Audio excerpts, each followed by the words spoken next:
Hello everyone, welcome back to my channel. I hope you all are well and I hope you all are learning well. आज का हमारा practice series का day 11 है। आज फिर हम कुछ नए क्वेश्चंस डिस्कस करेंगे और तैयारी को मजबूत करेंगे अपनी। क्वेश्चन नंबर 1 है, ज़्यादातर बच्चे प्रथम सार्थक शब्द किस उम्र में बोलते हैं? ऑप्शन नंबर ए है 3 माह, 6 माह, 30 से 40 महीने या फिर 10 से 13 महीने। तो ऑप्शंस के अकॉर्डिंग अगर हम देखें तो 3 माह में तो बिल्कुल भी बच्चे सार्थक शब्द नहीं बोल सकते, 6 माह के अंदर भी नहीं बोलते हैं और 30 से 40 महीने तो कुछ ज़्यादा ही हो गए, तब तक तो सार्थक क्या बहुत कुछ बोलने लगते हैं बच्चे। इसका करेक्ट आंसर होगा 10 से 13 महीने। आमतौर पर 11 से 12 महीने का जो बालक होता है या जो बालिका होती है वो प्रथम सार्थक शब्द अपना बोलते हैं। ओके, तो इसका करेक्ट आंसर होगा ऑप्शन नंबर डी।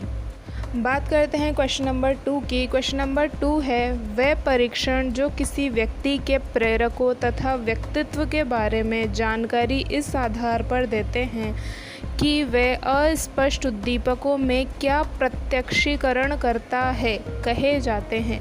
अब यहाँ पे लैंग्वेज थोड़ी डिफ़िकल्ट है लेकिन क्वेश्चन बिल्कुल भी डिफ़िकल्ट नहीं है, आप इसको एक बार समझने की कोशिश कीजिए। कुछ अस्पष्ट उद्दीपक हमें दिखाए जाते हैं या कुछ अस्पष्ट चीज़ें हमें दिखाई जाती है और उनको देख के हम प्रत्यक्षीकरण करते हैं। इस तरह का परीक्षण क्या कहलाता है?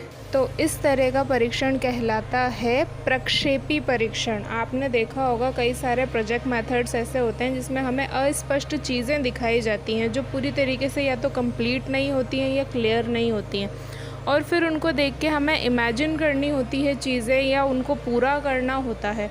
तो वो एक अस्पष्ट उद्दीपक है जिसको देख के हम अपनी मर्ज़ी से उसको पूरा कर रहे हैं या अपनी मर्ज़ी से उससे जुड़ी हुई कहानी बता रहे हैं।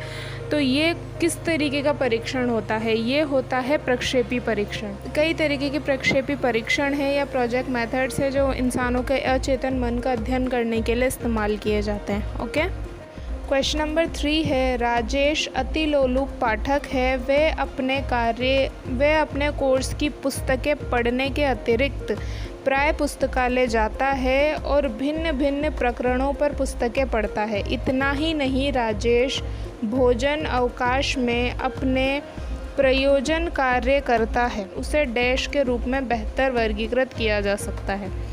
आज्ञाकारी बच्चा है, वो आंतरिक रूप से अभिप्रेरित है, शिक्षकों से डरने वाला है या फिर बाह्य रूप से प्रेरित है। तो यहाँ पर जो राजेश जो बच्चा बताया गया है वो आंतरिक रूप से प्रेरित है ज्ञान हासिल करने के प्रति। जहाँ भी उसको जिस भी वक्त ज्ञान मिल रहा है वो उसे हासिल करने की कोशिश कर रहा है, चाहे वो अपने फ्री टाइम में कर रहा हो, चाहे वो पढ़ाई के टाइम में कर रहा हो। वो सिर्फ एक ही दिशा में जाता हुआ हमें नज़र नहीं आ रहा है, वो जहाँ से भी उसको ज्ञान मिल रहा है वो ज्ञान बटोरने की कोशिश कर रहा है। तो ये उसकी आंतरिक अभिप्रेरणा है, वो अंदर से मोटिवेटेड है ज्ञान प्राप्ति को लेकर या पढ़ाई को लेकर। ओके, तो इसका करेक्ट आंसर होगा ऑप्शन नंबर बी।